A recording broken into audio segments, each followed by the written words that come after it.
Hey gang, this is Ian with Humbucker Soup, and today we're going to look at a couple of ways that we can emulate a pedal steel with the electric guitar. We're going to look at some tonal options and some voicings that we can use to evoke that sound if we want to call up the sound of a pedal steel or if we want to occupy a similar space in a mix. Let's get started. So the trademark of pedal steel is movement. That movement could be considered both harmonic and dynamic. The harmonic movement consists of the slide adjusting the pitch, but also the complex tuning that we hear in pedal steel, as well as the pedals themselves adjusting the pitch while being played. Now the dynamic movement is often affected also by the slide, but also with tone and volume manipulation. There's often a long legato note that's created by using reverbs and delays with the use of a volume pedal. Let's start by looking at some of the harmonic variations that we can use to evoke that sound.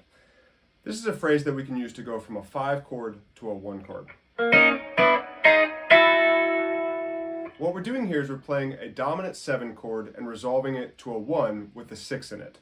So this is effectively an E7 with a 5 in the bass. That's a 5, flat 7, 1, and then we're moving to an A6 with a 5, a 6, and a 1. And we're moving it hybrid picking style, a half step up staccato. This is a great way to do a turnaround from the 5 to the 1. The next type of movement we're going to look at is by moving the third, which is a common technique in country and as well as pedal steel. So there's a couple ways we're going to do this. First thing we're going to do is bend the note behind the bridge, or in the case of a Fender guitar, behind the nut. So I'm going to do a 2, a 5, and a 1. That's a B, E, and A. But I'm going to take that B and I'm going to bend it up to a C sharp to create a third. This works over any chord. And this can be done very effectively with the unwound strings. So we'll take a B and an F sharp, and that F sharp is going to move to the third of this E.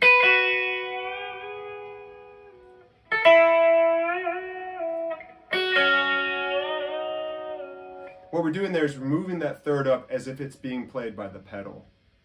Now, let's do the same thing, but we're going to use our fretting hand to get that movement. What we're playing is an E chord, and we're playing with that 2 up to a third, back down to a 1, using hybrid picking to get this 5 and the 1 on top. And we're going to incorporate a little dynamic movement now. I'm going to take my tone knob all the way down, and I'm going to open it as I do that riff.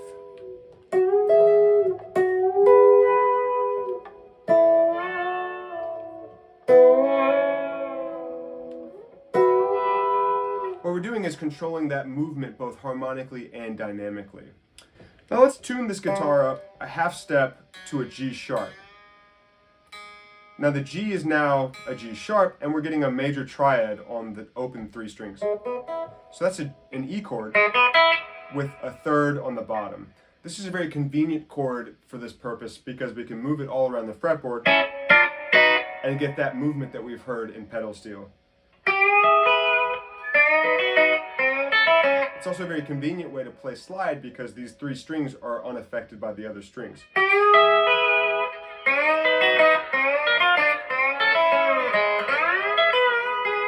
Now we can incorporate some delay and start to get more dynamic movement. I've got a quarter note delay that's set fairly long, and I've got it after a volume pedal, which allows me to control the swell of a note.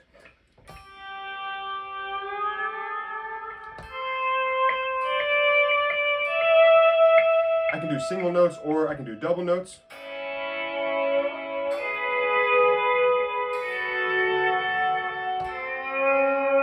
And really the delay should be as long as needed to create the sustain, but you don't want to hear the repeats themselves.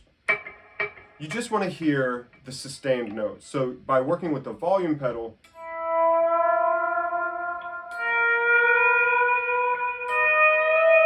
you can really swell into that note.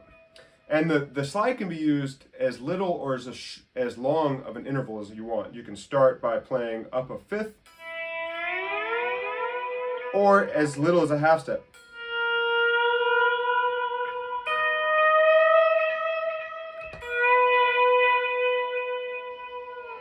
So these are just a few ways to invoke the dynamic and harmonic movement that we hear in pedal steel.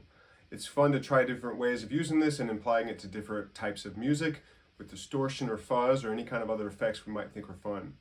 So thanks for practicing with us. Keep watching and we'll see you next time.